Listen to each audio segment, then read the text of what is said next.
एक छोटी सी कहानी। एक बार एक लड़की ने सब लोगों को देखना चाहती थी कि क्या होता है समाज में। हमारे समाज में असल का होता है, आज भी हो रहा कि बहुत ही ज़्यादा एक इंसान जो बोलता है सारे इंसान वैसे ही करते हैं। एक लड़की ने बोला भाई कि मैंने देखा कि भाई आंखों से, दूरबीन से आंखों की, और मुझे सपने हुए बार बार कि एक कुआं है, उसमें बहुत ही ज़्यादा हीरे मोती सोना चांदी सब कुछ है, जड़ा हुआ है। लोगों को लोग कह रहा है कि कोई वहाँ पे आओ, ज़िंदगी भर अमीर बन जाओगे। उसने लोगों ने सुने, लोगों में उसने कहा कि भाई सच बोल रही होगी, और बोला कि सच में है, कुएं में पहले भी होता था ऐसे। सारे लोग क्या के कुएं में, उस उन्होंने, और क्या हो क्या, एक आदमी गया कुएं में, गिर गया और वो आए, उसने थैला लेके, और सारे लोगों ने सोचा भाई सच में होगा, थैले में टाइम लग रहा होगा नीचे आने। दूसरा भी गया, वो टाइम लगा, सारे लोग उस कुएं में। लास्ट में क्या पता चला, कुएं में किसी के हाथ टूटे, किसी के पैर टूटे, किसी का कुछ कुछ, और वो लड़की फरार हो गई। बाद में वो सारे लोग निकले बाहर, तो ऊपर से कोई साधु आया। साधु ने कहा क्या हुआ, पर एक लड़की हमें बेवकूफ़ बना के चलेगी, सोने कुएं में सोना है, और हम थैला लेके गए वहाँ पे, किसी के पैर, कोई आया नहीं, तो हमने सोचा कोई समेट रहा होगा सोना चांदी को, तो उस इसलिए आज ये दशा होगी। साधु ने कहा वाह, इसका मतलब आपने मान लिया कि आप बेवकूफ हो।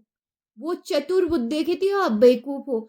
आपको एक आपने देखा, आपको सपने हुए, उन्होंने कहा नहीं। आपको बताया पर्सनली, भगवान ने सपने में आके उस कुएं में वो है सोना चाहा, उन्होंने कहा नहीं। आपको एक लड़की बात बोल रही है कि वहाँ है, आप सारे कूद गए। कितनी बेवकूफ़ी है समाज में। आपके दो हाथ पैर आंखें सब कुछ भगवान ने दिया। अगर सच में होता कुएं में, तो भगवान आपको बोलता ना, बताता।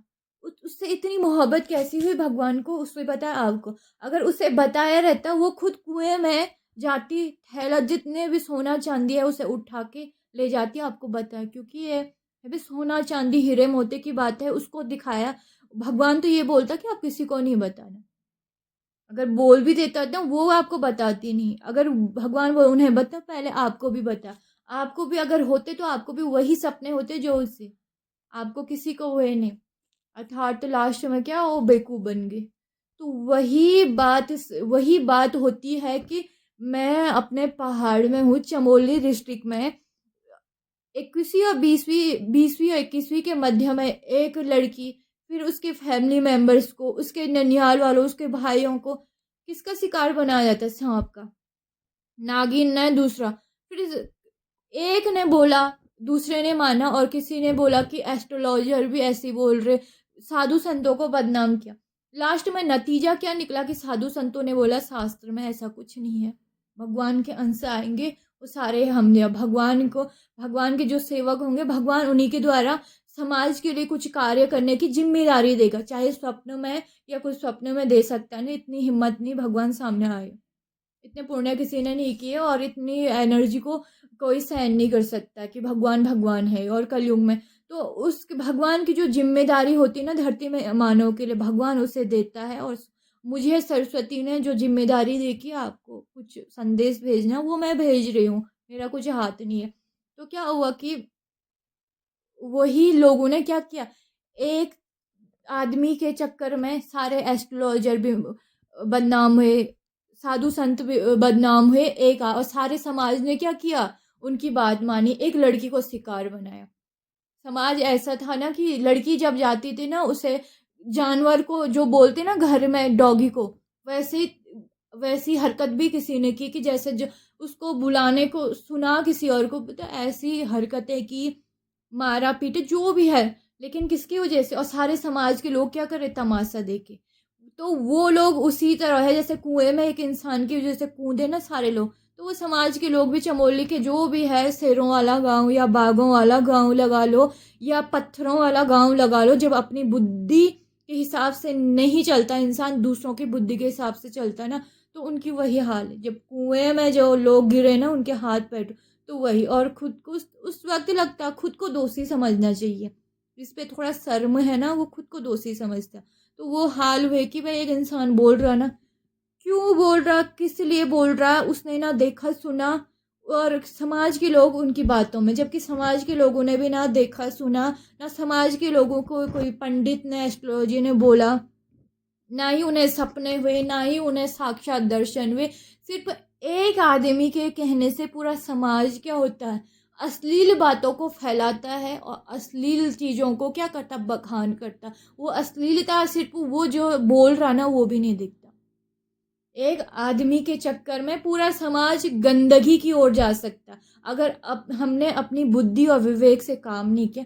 अर्थात कहने का मतलब ये है, मेरा संदेश भेजने का ये मतलब है ना, अपनी बुद्धि और विवेक से कार्य करो। अगर अपनी बुद्धि और विवेक से कार्य ना करे, दूसरों की बुद्धि के हिसाब से चलो ना, कि दूसरा जो बोल रहा सही है, इसका मतलब वो दूसरा जो बोल रहा ना दूसरे पर, वो सारे समाज को मंद बुद्धि का समझता, सारे समाज को मूर्ख समझता, सारे समाज को बेवकूफ़, और समाज के लोग मान लेते, हमने मान लिया हम मूर्ख हैं, हम बेवकूफ़ हैं, हमें कुछ आता नहीं है, और वो दूसरा जो बोल रहा ना वो अपने आप को बहुत कुशाग्र बुद्धि का समझेगा। अगर कुशाग्र बुद्धि का समझ लिया हमने मूर्ख, समाज में अश्लीलता और गंदी बातें फैलेगी ज़रूर। तो ये चीज़ हुई सन 2018-19 में भी हुई। एक परिवार मतलब आज क्या होता है, सारे वो साधु संत लोग क्या बोलते हैं, मूर्ख, कि एक परिवार की मूर्खता की वजह से सारे समाज में गंदगी का प्रचार प्रसार हुआ। अगर लोग इसीलिए साधु संत बड़े बड़े जो महान कार्य करने वाले हैं ना, जो अच्छा कार्य, वो लोग बोलते हैं कि भाई एक इंसान बेवकूफ़ भरी बातें कर रहा है, उसे इग्नोर करो, उसकी बात, उसे बात करना बंद कर दो। दूसरा यह है कि पूरे पंचायत में ले जाओ उनको, कोई किसी सर्प को, भगवान को बदनाम, भगवान के नाम से किसी इंसान को बदनाम कर रहा है, समाज में ले जाओ, पंचायत में ले जाओ, कारण पूछो, सबूत इकट्ठा करो, जो लोग बोल रहे हैं ना उनको गिराओ। नतीजा निकल जाएगा कि झूठ बोल रहा, ईर्ष्या और जलन की वजह से बोल रहा। बेवकूफ़ी भरी कार्य उस वक्त भी किया, उन लोगों ने किया ना, जिस लोगों ने एक लड़की के कहने में, तो वही कार्य हमारे समाज के लोग अंधविश्वास फैलाते ना, एक इंसान की बेवकूफ़ी, वो इंसान परिवार का सदस्य, कहते हैं ना, अपने आसपास सबसे दुश्मन अपने अपना परिवार का ही होता है। अपने परिवार के आसपास, अपने आसपास सगे संबंधी, बाकी कुछ नहीं। तो वही चीज़ हुई। तो कहने का मतलब है ना, अपनी बुद्धि विवेक का कार्य करना चाहिए।